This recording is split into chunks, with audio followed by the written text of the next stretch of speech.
Buenas tardes a todos, buenas tardes a todas, bienvenidas nuevamente a este programa que hacemos por Voces del Río de la Plata, en la FM 95.3 de la Ciudad de La Plata, el programa Voces del Río de la Plata. Yo soy Ariel Belmonte y mi compañera Catalina Eschelini, los saludamos y le damos la bienvenida. Hola, ¿qué tal? Muy buenas tardes, queridos oyentes. Qué gusto volvernos a encontrar un nuevo ciclo de voces. ¿Lo puedes creer, Ari? ¿Un año más? No, la verdad que no lo puedo creer. La verdad que no lo puedo creer. Se están cumpliendo todas las expectativas que teníamos, todos los proyectos que teníamos se van sumando, se van multiplicando, tanto acá en la radio, agradecimiento obviamente a la gente de Sofía del Plata, a la FM 95.3 en la Ciudad de La Plata, como también en nuestro canal de YouTube, como también en nuestro Facebook, como también en nuestro Instagram, como también en nuestro blog. O sea, estamos multiplicando nuestras voces, por decirlo de alguna manera. Sí, la verdad que es un placer, y es un placer también cuando intervienen. Hoy vamos a inaugurar una nueva seccioncita al final del programa en donde vamos a charlar de algún que otro comentario que se va generando. En esta intención que tenemos de generar espacios de debate y espacios para que, nada, construyamos ideas entre todos, ¿no? Nos pareció valioso, más allá de que nos marca algún error, pero bueno, no vamos a adelantar tanto. Contame, Ari, un poco, ¿qué tenemos hoy? 3 columnas, ¿no? Bueno, hoy tenemos 3 columnas, vamos a estar con nuestros 3 columnistas, invitados, co-conductores, porque la verdad que ahora ya estamos entremezclando todas las funciones. Bueno, como siempre nos tiene acostumbrado, Gianluca nos va a traer alguna novedad, algún tip hablando sobre estos gadgets, sobre tecnología, particularmente sobre WhatsApp. Interesante. Está circulando una información. Todos usamos WhatsApp. Sí, porque todos, una gran mayoría utilizamos WhatsApp, así que justamente eso, que hay mucha gente que está dejando de utilizarlo o lo están obligando a dejar de utilizarlo. Pero bueno, Gian sobre eso nos va a informar, nos va a contar un poquito más qué está pasando con el mundo WhatsApp. También lo tenemos al arquitecto Pablo Trovato, quien nos va a estar hablando sobre el espacio público, pero la evolución del espacio público desde, ¿cuándo? La época de antaño, desde los griegos, podríamos decirle, a la actualidad. Creo que desde sus inicios, desde la gestación del entendimiento de este concepto de espacio público. Pero bueno, vamos a ver, me da intriga, la verdad, es un tema que me apasiona. Y después, ¿a qué más tenemos? Y después, bueno, yo pude intercambiar con Pablo unos tips y bueno, me dio a entender eso, por eso quiero realmente escucharlo, a ver cuándo empezó esto del espacio público, cuándo el ciudadano hace uso del espacio público.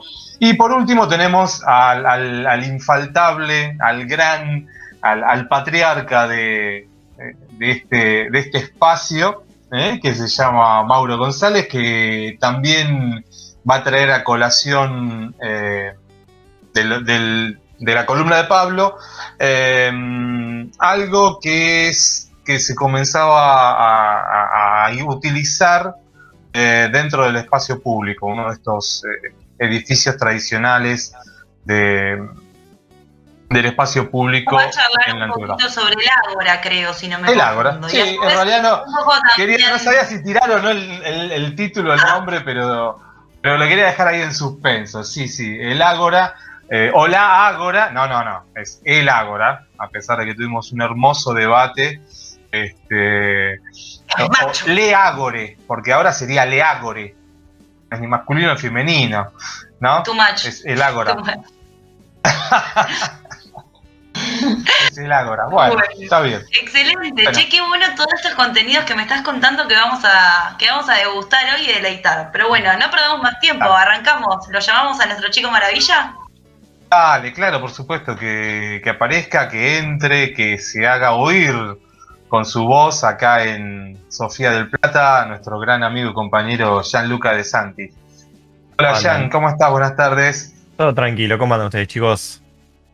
Bien, bárbaro. Acá extrañando volver a encontrarnos en este espacio de construcción de conocimiento. Así es, bueno, arrancamos con energías renovadas, ¿sabes? Por un 2021 mejor. No se avanzó mucho en cuanto a la pandemia todavía, pero bueno, nosotros le seguimos metiendo ganas y esperando a que la vacuna resuelva un poco todo. Pero bueno, así estamos, como podemos. Tal cual. Pero bueno, hoy les voy a traer un poco Así es. como siempre, trato de traer algún tip de actualidad, sea de deporte, de tecnología. Hablamos de Google, de Spotify, un montón de cosas. Así que hoy, como dijo Ari antes, y vos, Cata, bien dijiste también, vamos a hablar un poco de lo que es WhatsApp y qué es la novedad que nos trae, ¿sí? ¿Mm? Un poco les cuento y después, bueno, nos vamos ahí pasando la info y debatiendo sobre el tema. El título en sí es que WhatsApp está eliminando y suspendiendo muchas cuentas. ¿Esto de dónde viene? Viene de que muchos usuarios han descargado aplicaciones no oficiales, que pueden ser como por ejemplo WhatsApp Plus, que tiene en sí la misma función de WhatsApp, pero te permite personalizar mucho más el WhatsApp y tiene otras cosas, además del original. Entonces WhatsApp lo que hizo ante la queja de muchos usuarios de que la falta de privacidad, ¿sí? Recordemos que WhatsApp viene de Facebook también. Ante la falta de esta privacidad, actualizaron los términos y condiciones, y ante esta actualización de términos y condiciones, como consecuencia hubo un montón de suspensiones de cuenta y eliminación. A ver, aclaro, el usuario promedio, como cualquiera de nosotros, que no suele tener aplicaciones extras de WhatsApp, no le va a suceder. Pero bueno, cabe aclarar que hay muchísimos usuarios que les está sucediendo esto. O sea que todo el que utilizara algún tipo de plugin de WhatsApp que no sea original estaría en esta condición de poder ser suspendido por la empresa. Exactamente, todo aquel plugin, como decís vos, o aplicación extra, que no sea WhatsApp oficial. O sea, cuando vos descargas una aplicación, abajo te aparece en toda la aplicación qué desarrollador es. En el caso de WhatsApp es WhatsApp Inc. Entonces, si Ok. vos descargas una aplicación que no diga WhatsApp Inc. como desarrollador, estás descargando una aplicación de otra desarrolladora, cosa que no es oficial ya. Entonces ahí es donde ya pueden entrar estos temas de suspensión. Y cabe aclarar, primero te suspenden la cuenta, te aparece por un tiempo determinado esa suspensión, que ahora en el video, cuando lo editemos y demás, seguro va a aparecer la foto para que lo puedan ver. Si no cumplís con eso, o sea, si no borrás estas extensiones, no eliminás los permisos, se te elimina de forma definitiva ese número de teléfono con WhatsApp. Quedás como bloqueado, cosa que vas a tener que comprar un nuevo número de teléfono y actualizarlo a todo el WhatsApp a eso. Bueno, tremendo. Esperemos que no nos pase. No, Claro. esperemos. De ahí viene esto que hace un par de semanas escuché en nuestra otra aplicación, Telegram, que también es una aplicación de mensajería, que tuvo como 40 millones de usuarios nuevos en una semana, o 400 millones en el mes. Parte de eso fue la explosión de esta otra red. Lo que pasa es que viene más del lado de Facebook, que Facebook, con todos los problemas que están teniendo de la venta de datos, de todos los problemas que está teniendo Mark Zuckerberg y toda la empresa Facebook, a raíz de esto, a consecuencia de esto, mucha gente como que deja de confiar en estas empresas, como WhatsApp, que es perteneciente a Facebook. Entonces se pasa a Telegram, que es otro tipo es otro tipo de aplicación para chatear y demás. Exactamente, está encriptado, entonces es más seguro y la gente, obviamente, al confiar, cada vez está pasando más. Telegram está hace muchísimo tiempo y en otros países se usa muchísimo. De hecho, por ejemplo, en Estados Unidos, como muchos tienen Apple y demás, se usa mucho directamente el SMS que tiene Apple, el oficial, que es como el WhatsApp también, es gratis entre ellos. Y muchos usuarios utilizan esa plataforma directamente. Pero bueno, acá en Argentina muchos utilizamos WhatsApp, culturalmente ya está adoptado. Claro, obvio. Te quería hacer dos preguntas. La primera, Yo veo a veces en mis conversaciones de WhatsApp que cuando yo hablo con un usuario, sobre todo en las conversaciones personales, siempre me dice cifrado de extremo a extremo.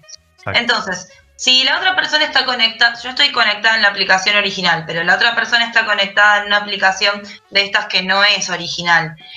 Lo que pasaría es que no se podría cifrar de extremo a extremo, por eso sería que la conversación no estaría segura. Exactamente. Así es, exacto. Ok, y la otra pregunta es, si nos pasara, por ejemplo, esto, si hubiéramos descargado alguna aplicación de estas que no eran originales, pero que en su momento no tenían ninguna consecuencia, ¿cómo podríamos resolverlo ahora para que no nos quedemos sin los datos? Inicialmente lo que tenemos que hacer primero es ir a la aplicación oficial, hacer una copia de seguridad para no borrar, no perder todos los chats que teníamos y los contactos o todas las conversaciones que teníamos. Hacemos esa copia de seguridad y luego eliminamos esa aplicación de terceros, o sea, de otro desarrollador, para que no tengamos este problema de suspensión. Si ya te suspendieron, lo que tenés que hacer es también eliminar directamente esa aplicación y esperar a que la suspensión esa se te vaya, que es temporal. Esto es para no sufrir la eliminación definitiva que veníamos diciendo antes. Claro, obvio, para darlo a mitad de camino. Exactamente. Así que bueno, es un poco, repito, el usuario convencional, yo por ejemplo no tengo ninguna aplicación extra, pero bueno, hay muchos que por ejemplo utilizan estas aplicaciones para que los chats no se le borren o pasarla a otro celular, porque pasa que a veces pasas el WhatsApp a otro celular y no se te pasaron los chats. Entonces descargan aplicaciones para que justamente esto no pase y se termina ahí desarrollando este bloqueo. Bueno, perfecto, buenísimo. Me encanta estar informada para que no nos pase o por lo menos poder evitar el bloqueo definitivo, que es lo que no queremos, perder nuestra identidad, ¿no? Porque a fin de cuentas son identidades digitales nuestros usuarios, ¿o no? Sí, sí. Igualmente, o sea, personalmente, o sea, yo también uso WhatsApp, pero como dijo Ari, justo que lo nombró, Telegram es la aplicación más recomendable hoy en día para poder comunicarse. Pero bueno, es muy difícil sacar WhatsApp cuando ya está incorporado hace, creo que ya más de casi 10 años va a ser, no recuerdo bien desde qué año está, no quiero mentir, pero bueno, Telegram es más segura para chatear entre conocidos y demás. No te quiero meter presión, Gian, pero me encantaría una nota de Telegram. Porque yo el otro día lo usé para ver películas, por ejemplo, y me quedé sorprendida de la cantidad. O sea, es mucho más que una plataforma de mensajería, Telegram. Es fantástico. Dale, lo podemos hacer para el próximo programa, te lo estoy debiendo, averiguo bien, así no se me pasa nada y lo traemos. Qué genio, muchas gracias. Dale. Me comentaron que estuvieron ahí con Pablo, habían hablado algo de espacio público y demás. Quiero dejarlos ahí para que le den con eso, quiero escuchar atentamente y si veo que tengo algo para aportar, tiro ahí alguna data o algo, alguna opinión. Dale, excelente, me encantó. Bueno, un beso grande, Gian, un gusto, me encantó tu columna, estuvo súper divertida. Muchas gracias, igualmente. Dale, che, después nos vemos, ya, muchas gracias. Bueno, excelente, ahí me dejó pensando si yo tengo alguna aplicación tuya, pero no creo. Yo bajé el WhatsApp y después nunca más lo toqué, más allá de los mensajes que me entran, así que quiero creer que no voy a tener ningún problema, ¿viste? No sé. Ahora que me digan que tengo que cambiarme a Telegram, es como que mira, no puedo tomar mate a la mañana, o sea.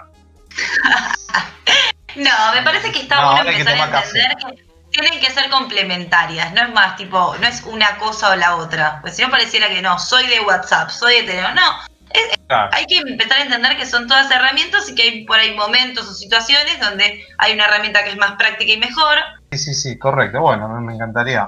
Ahora que Gian nombró, bueno, a WhatsApp, también nombró a Facebook y por supuesto está encadenado con YouTube, que la gente puede encontrarnos en nuestras redes sociales, tanto en Facebook como en YouTube, bajo el espacio Producciones, ponen ahí en la barrita espacio Producciones y les van a aparecer todos los programas que ya fuimos haciendo en YouTube, y en Facebook también le aparecen las columnas que fueron saliendo en este programa, los programas anteriores por supuesto, así que acá en YouTube pueden hacer pueden suscribirse al canal, darle a la campanita que aparece por ahí, le hacen con el tic, el dedito, tic, se ponga de color rojo la campanita y ya les avisa cuando subimos un nuevo video al canal. Sí, vayan todos a llenar de amor nuestras redes sociales, que necesitamos el acompañamiento de la comunidad para poder seguir creciendo y seguir generando cada vez más contenido. Amor, odio, lo que quieran, pero llénenlo. Nosotros después lo acomodamos. El amor por un lado, el odio por otro. Nosotros lo acomodamos. Somos un montón, así que tenemos tiempo y ganas de hacer un montón de cosas. Excelente. Bueno, a ver si está por acá el arquitecto Trovato. Pablo, ¿qué tal? ¿Cómo estás? A ver, hay que tocar los botonitos, a ver si aparece. Buenas, ¿cómo andan? Ahí está. ¿Cómo estás, Pablo? Buenas tardes. Muy bien. Esperemos todos renovados después del año pandémico, ¿no? El gran año de la pandemia, sí, tal cual. Esperemos que haya sido ese y no que este sea simplemente el gran año de la cura. Bueno, igual vamos a tratar de dejar que pase. Para decir que tuvimos un año pandémico, tuvo que pasar. Así que este año es un interrogante. Tal cual, esperemos, estamos todavía en el desarrollo. Muy interesante lo que estuvieron hablando del Telegram y del WhatsApp. Me parece que es tan importante como lo que vamos a hablar hoy. Obvio, ¿sí? ¿Cómo que no? Bien. Que tiene que ver con la expresión y la comunicación, ¿o me equivoco? Para nada. Sí. Y bueno, la idea de, así como ustedes lo anunciaron y estuvimos trabajando, vamos a tratar este año de ser un poco más específicos y vamos a tratar de abordar temas que puedan trascender nuestra emisión radial semanal, ¿no? Y bueno. Claro.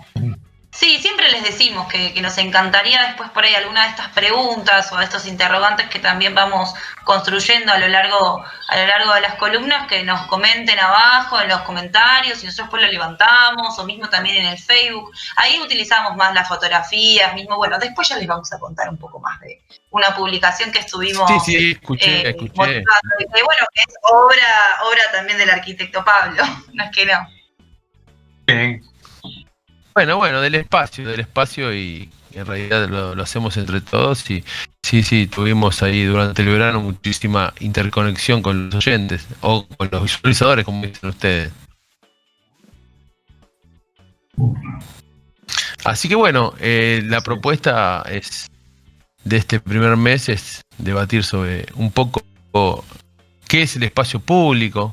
Estuvimos ahí tratando de ir hacia los orígenes, cuándo nació, y luego por lo menos hacer un corte en 2 o 3 momentos donde el espacio público se conceptualizó de diferentes formas. Bueno, a ver, contanos de esas nanos, por favor.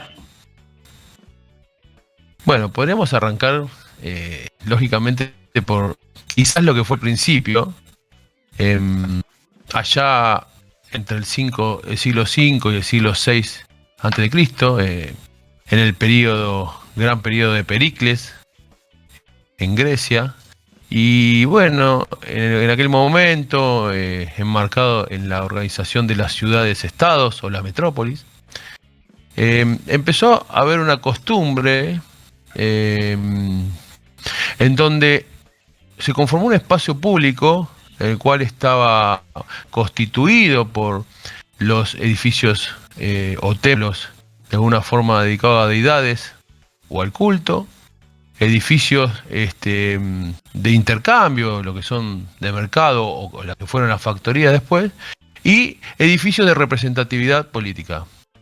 Y constituyó lo que fue en aquel momento el ágora, ¿no? Y ese ágora, que tuvo muchísima función en aquel momento, tuvo una conceptualización, un uso específico que de alguna forma marcó incluso después el periodo helénico y la representatividad política de aquel momento, que fue de la representación de los ciudadanos y el vínculo con sus representantes y el lugar de donde se debatía. Incluso había edificios que eran la estoa o grandes columnatas, que eran superficies semicubiertas, donde en realidad se juntaban y debatían los ciudadanos con sus representantes para acercar o presentarles su negativa o su diferente posición ante determinaciones políticas públicas que en aquel momento. Y realmente fue una invención con una muy adelantados para su época, ¿no? Que después se mantuvo, pero ya no quizás en la plaza, sino en el exterior, sino en las instituciones. Y podemos citar a eso como, digamos, como el origen, ¿no? O por lo menos el origen del mundo occidental. Si fuéramos un poquito, estaríamos en China, quizás tuviéramos algunos oyentes, o en Medio Oriente, que nos pondrían quizás otros ejemplos. Pero bueno, vamos a tratar de abarcar de alguna forma nuestra cuna cultural. Pasado ese momento, durante la época romana, se usó con otro fin, con un fin más vinculante a lo ceremonial y en particular a lo que era venerar al soberano o a los regentes de las diferentes ciudades.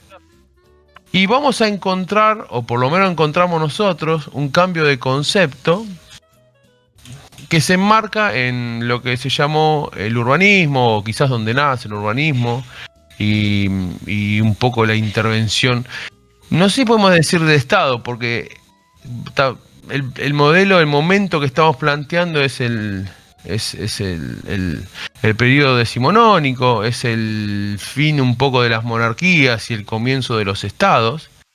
Pero bueno, ahí en ese cambio de concepto político y de organización, podemos decir que nace un gran cambio, o por lo menos nacen de la mano de lo que era en aquel momento el Imperio Británico y el Imperio Francés, dos formas de abarcar el espacio público, que si bien no con un concepto público, sino con un concepto de imagen y un apéndice de la aristocracia y de la realeza, ¿no?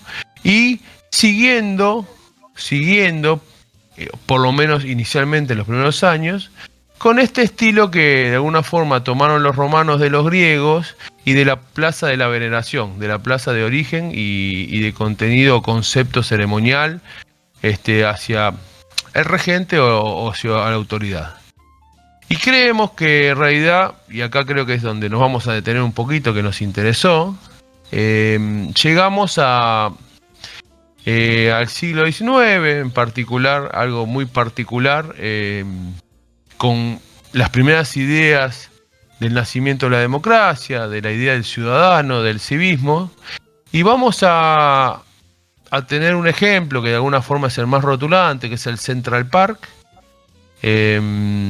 pero que el Central Park estuvo radicado y enraizado en un proyecto que fue de alguna forma por la historia denominada como el primer parque público o el primer parque cívico que se dio a nivel de nuestra cultura occidental, que tuvo que ver más que nada con un parque que de alguna forma en algunos lados lo vamos a encontrar en las afueras del centro del Imperio Británico, cerca del puerto tan importante que fue Liverpool, que en realidad es el parque Birkenhead, y allá en el año 1847 logra ser, por una cuestión de organización ciudadana y con el apoyo del Parlamento, desde el cual se financia el primer parque público.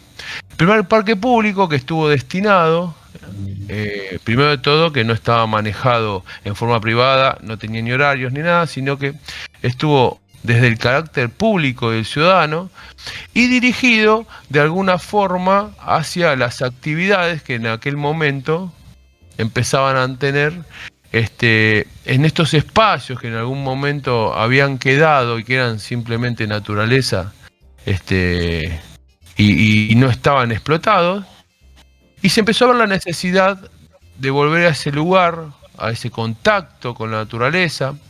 Les quiero recordar así brevemente que también estamos hablando del origen de la contracultura, que después fue muy fuerte en Inglaterra y en Estados Unidos, que después, vinculado al higienismo, generan toda la idea de los parques públicos. Y bueno, ese fue el origen. El Birkenhead Park es el origen, o por lo menos fue el primer parque público nacido desde el concepto de lo público de sí mismo. Incluso es el primer parque donde se empiezan a desarrollar las primeras actividades deportivas. Los primeros clubes de fútbol ingleses, como los primeros clubes de rugby, empiezan a desarrollarse en este parque. Más allá de que sí realmente al estar metido dentro de la monarquía, y esto es una crítica de los escritores, y más que nada desde el punto de vista de los escritores americanos, en particular norteamericanos, era una crítica de alguna forma que lo veían como una cesión de la monarquía que estaba en decadencia a la presión de esta contracultura y las nuevas generaciones. Pero bueno, después vamos a tener el Central Park, que sí realmente podemos decir que es el primer parque con un peso y con una intención de instalar al parque tal cual como, por ejemplo, lo decía Sarmiento, que es el gran creador de nuestro Parque Taillefer o los Bosques de Palermo, que fue nuestro primer parque público temático, que ahí nos vamos a detener un poquito. Pero todo este raconto estaba muy contextualizado porque en el periodo que estaba pasando esto en Norteamérica, Sarmiento no era presidente, pero era ministro de Relaciones Exteriores o embajador en Estados Unidos. Bueno, y entonces, contame, ¿cómo llegamos ahora al parque que conocemos hoy en día? Exactamente, ahí vamos a detenernos un poquito porque el parque que llegamos hoy en día no es el que estuvo planificado por Sarmiento. Sarmiento tenía una idea muy enraigada en el iluminismo, en el higienismo y en ideas de civismo y de desarrollo muy fuertes. Era un tipo controversial, pero con unas ideas de progresismo y civismo muy importantes. Yo creo que la historia argentina lo castiga un poco cuando simplemente lo reduce a que fue simplemente el padre del aula, y creo que es un poco no conocer, incluso decirlo en todos lados, no porque los haya leído, me encantaría, pero fue escritor de una suma temática de 50 volúmenes, donde escribió desde arquitectura, desde el arte militar, de estrategia, población, y creo que es una lástima no tomarlo en la magnitud que tuvo. Y también tenemos que decir que si bien pudo lograr hacer todo eso y pudo sentar las bases, por ejemplo, de la educación, una de las cosas que nos distingue en Latinoamérica, formó parte de una serie de gobiernos que fueron los fundadores del Estado Nacional moderno, y que también después en otro programa vamos a hablar por qué tenían tres ideas muy fuertes, que era nación, constitución y libertad.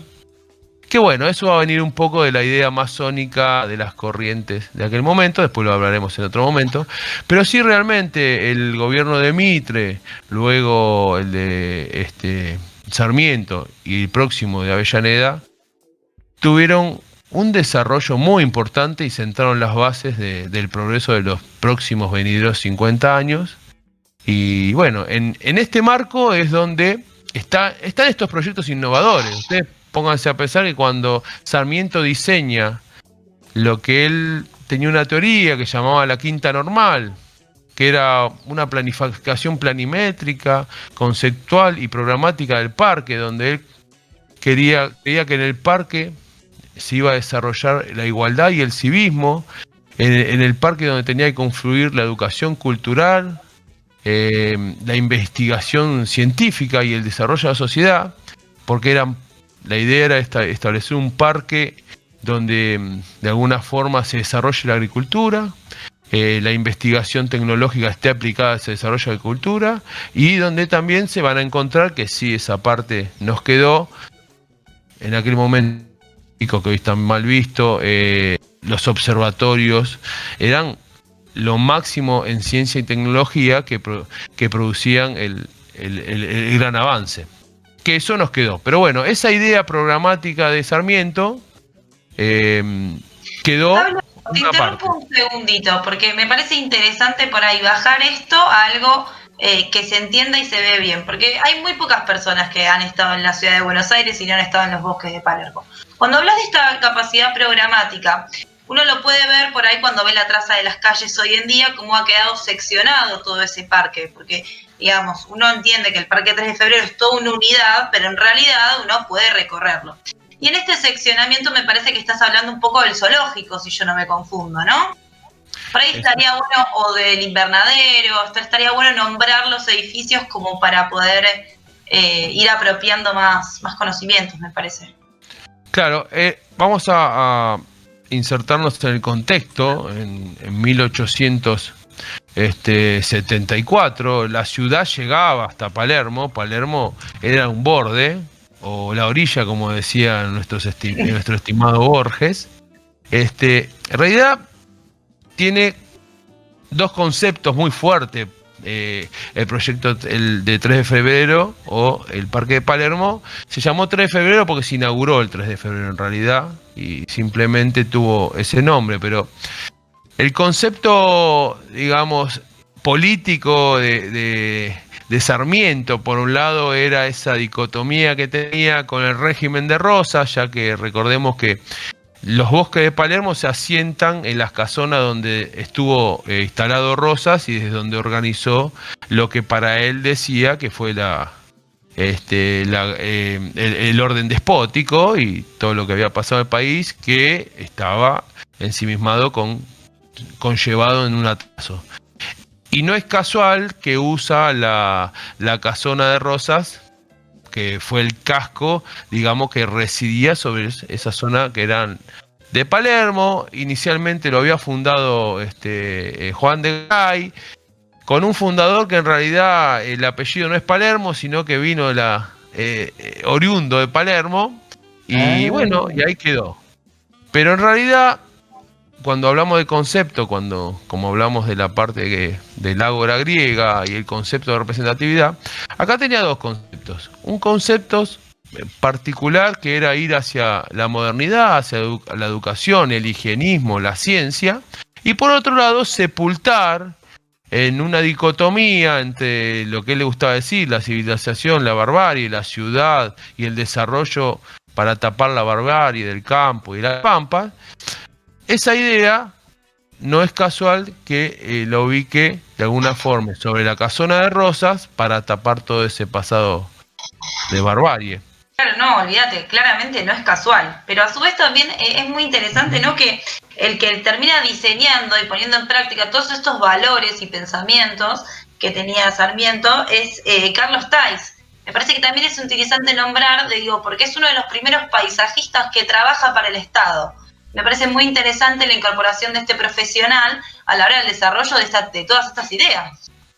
Claro, en realidad son los estados, y en particular el estado francés y el estado inglés, por un lado Joseph Paxton por el estado o el parlamento inglés y Charles Tais por el reinado o el imperio francés, que son los que desarrollan los primeros paisajismos o empiezan a trabajar, y en particular Joseph Paxton inmiscuido en toda la idea de la industrialización y la prueba del vidrio y el hierro, Sí. con aquella obra paradigmática de Crystal Palace, ¿no? Te iba a decir, y bueno, el Palacio de Cristal, el que no lo haya visto, igual acá Gian nos va a ponchar una foto porque realmente vale la pena y les va a recordar mucho al invernadero que ven en el Rosedal. Exactamente. Va cerquita, está como ahí cerquita, no está puesto en el Rosedal, ¿no? Está como a la vuelta. Hoy justamente pasé, hace un par de horas pasé por ahí y justo me agarró el semáforo sobre Santa Fe y frené a la altura del invernadero, así que tuve esos 45 segundos, 30, que dura el semáforo para mirarlo. Mientras estaba así lo miraba, que nunca me había detenido a verlo. Mirá qué casualidad, no sabía que íbamos a hablar sobre el invernadero. Y hoy lo estuve mirando y me pareció una obra arquitectónica alucinante, todo de vidrio y un par de vigas de hierro que unen ese vidrio. una forma tan particular, ¿no? Muy, muy interesante. La verdad, tengo que confesar que nunca entré al botánico, por lo menos no de grande. Habré entrado de chiquito con mis padres, pero no recuerdo. Y a pesar de que mi papá estudió ahí jardinería en el botánico, me interesó mucho ese edificio. También me trajo a colación los edificios que hay dentro del zoológico, ¿no es cierto? Que son edificios muy, muy particulares y si no mal no recuerdo, representan diferentes... están como construidos con temáticas de diferentes épocas y continentes, ¿no es cierto? Los Sí, edificios. cada uno de los edificios del zoológico representa el país de origen de donde viene el animal. Por eso las construcciones, por ejemplo, no sé, las construcciones de los elefantes responden a un sentir más africano. Igual cabe destacar que Thais en este momento de su vida está en un momento romanticista de su vida, en donde el romanticismo lo abunda, digamos. Entonces, todo tiene como una vuelta de esto de lo romántico, de la escena, de lo escenográfico. Claro. No termina de ser la verdad de la arquitectura, sino más bien eso bello que podemos mostrar de esa arquitectura de ese lugar. Mismo él juega mucho en este puesto del romanticismo con la ruina.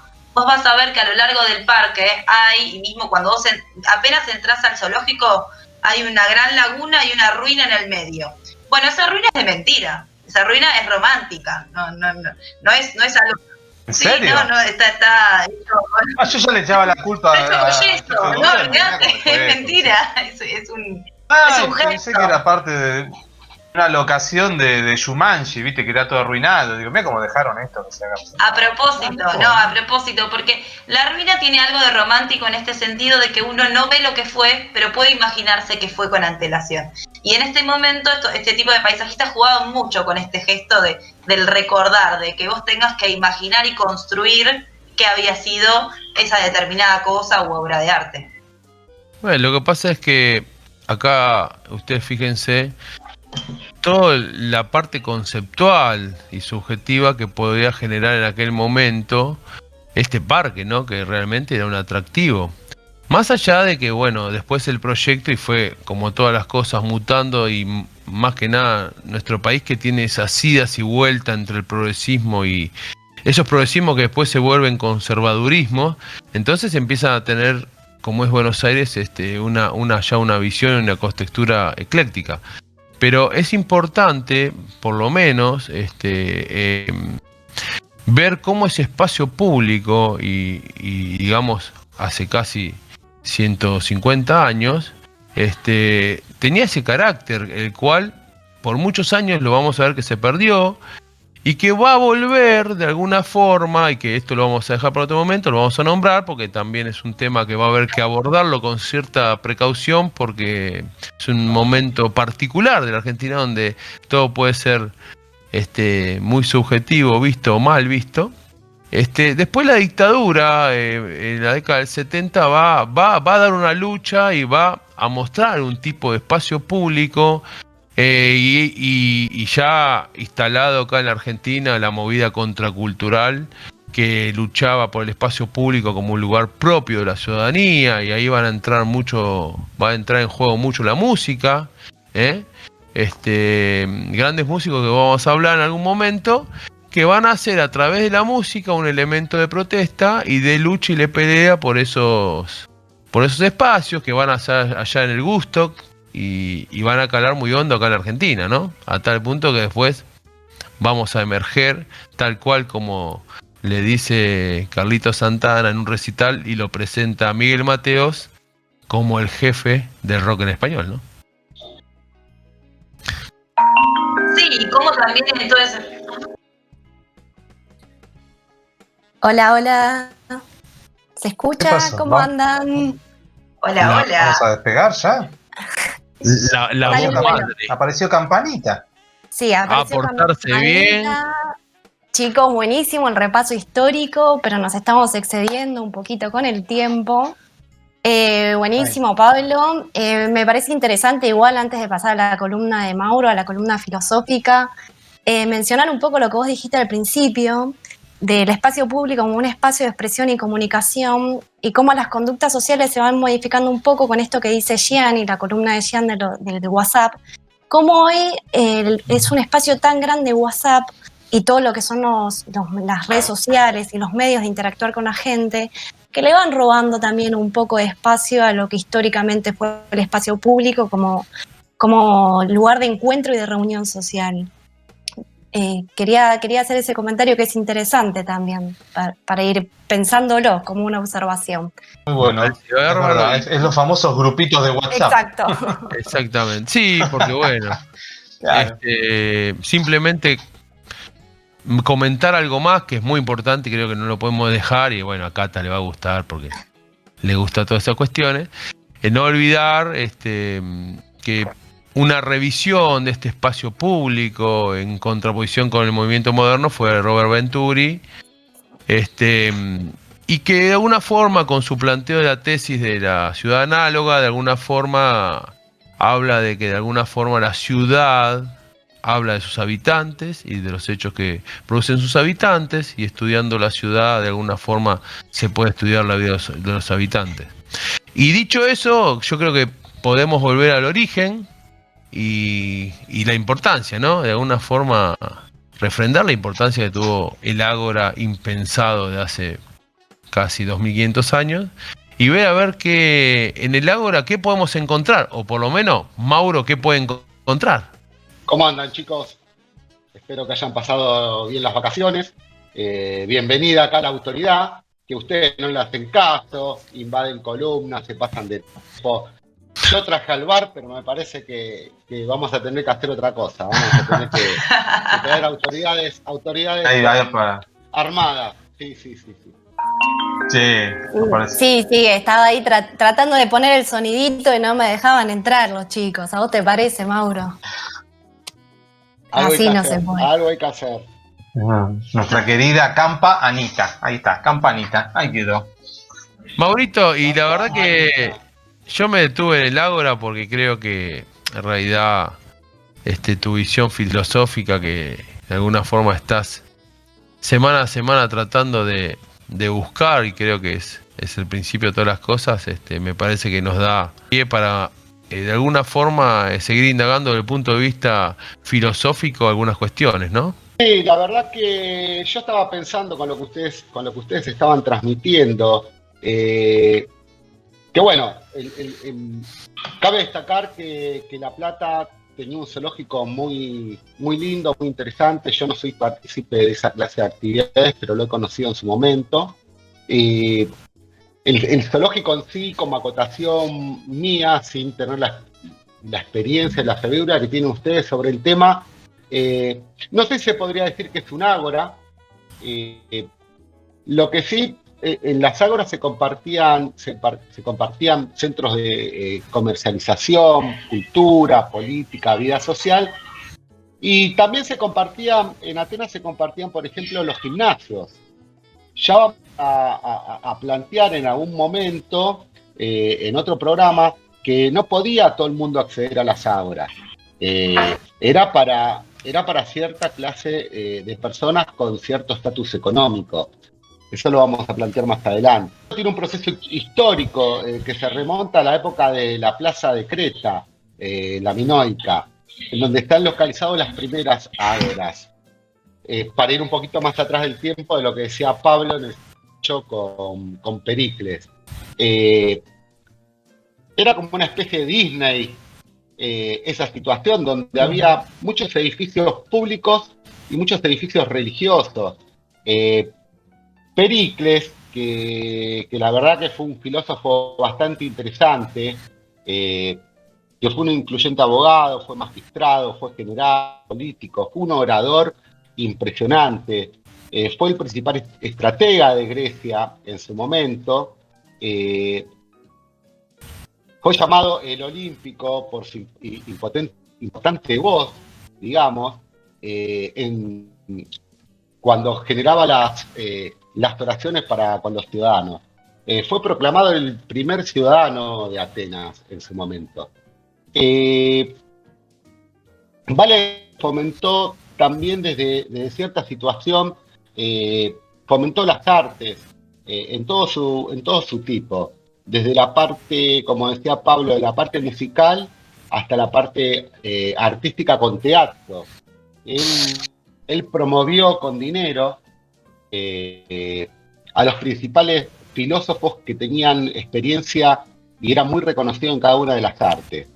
En una situación, él, después de ciertas guerras y que los edificios estén casi destruidos, él empieza a invertir mucha cantidad de plata en todo lo que es la estructura de edificios históricos y públicos. Él crea el Partenón. El Partenón es una especie de ágora, pero muy político, donde vuelvo a decir que no entraba cualquiera, desde el nivel económico hasta la edad. No podía entrar cualquier extranjero. Ahí es donde se votaba y donde cada uno de los que querían participar en política exponían sus ideas y eran escuchadas por los ciudadanos. En este momento, los ciudadanos, después de hacer sus actividades laborales, se concentraban ahí y en los baños públicos. Los baños públicos eran piletas inmensas, gigantes, donde había comida, donde había todo tipo de actividades y donde pasaban su rato de ocio después de la jornada laboral. Cabe decir que los baños públicos estaban cerca de la situación de ágora, más allá de todo lo que tenían que ver con edificios religiosos.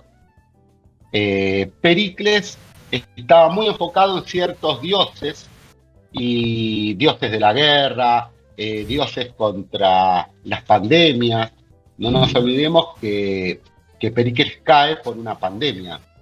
Pero bueno, eso queda para más adelante. Una de las cosas interesantes que podemos decir de su situación de Pericles venía de una familia aristocrática. En toda esa zona y en esa época y en casi todo el mundo eran las que manejaban los países, las familias aristocráticas.